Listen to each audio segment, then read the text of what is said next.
I'm Mary Kopczynski, CEO of Regulator. Happy Halloween and welcome to this week's Regulatory Roundup. Since October 23rd, there have been 253 regulatory updates. The Regulator of the Week is the Federal Housing Finance Authority.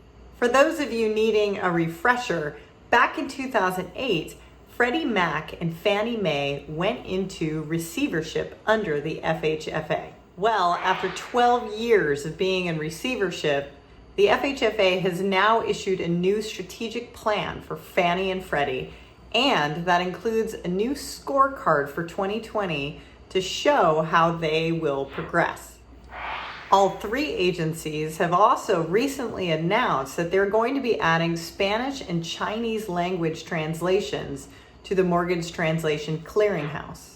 According to the 2015 census, there are 4.8 million Chinese Americans living in the United States. They are part of the fastest growing population in our country. The idea behind this is to help Chinese Americans feel more comfortable in navigating the mortgage and home buying process. The topic of the week is margin. 5 agencies work together to come up with new rules around swap margin requirements. That includes the FHFA, the Fed, the FDIC, OCC, and the Farm Credit Administration. The rule changes are around affiliates, especially when you have a large financial institution that likes to trade products in between different legal entities.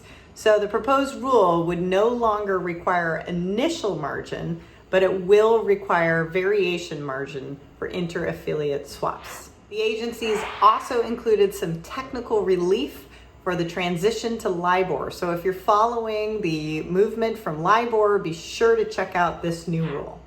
There was also some relief for smaller counterparties, reducing the documentation requirements and also extending the deadline for initial margin all the way to September of 2021. The OCC, in its continued quest to beef up its risk management framework, has also included a strategy around intraday margin to make sure that they are alerted if there's something wrong happening in the markets. Finally, the CFTC is creating a new subcommittee on margin. The deadline for nominations are November 12th. The collaboration of the week goes to Ben Carson of HUD and William Barr at the Justice Department. The two agencies released a memorandum of understanding about how they're going to go about enforcing the False Claims Act. The agencies will work together to decide if HUD's remedies are sufficient, and where they're not, then the Justice Department will get involved.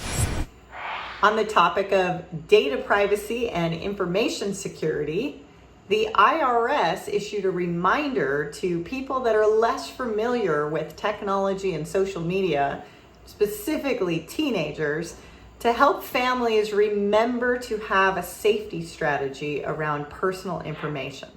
2 clearing entities, the Depository Trust Corporation and the National Securities Clearing Corporation, now have a requirement for any companies onboarding into their platforms have to sign a cybersecurity confirmation, which is a signed written representation that addresses the firm's cybersecurity process. In Cannabis Corner, Connecticut issued new rulings for use of medical marijuana. In contrast, Rhode Island is in the middle of a serious battle between their executive and legislative branches. The governor has appealed to the state superior court to figure out which agency has control when it comes to issuing hemp and marijuana regulations.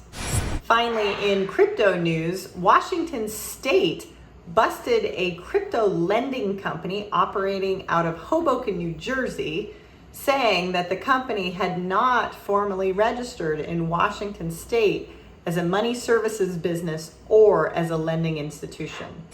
Happy Halloween! That's it for this week in Regulator's U.S. Alert. If you want to hear a scary fact, there are over 25,000 regulators in the United States alone. So if any of your lawyers are doing it manually, you should be very scared.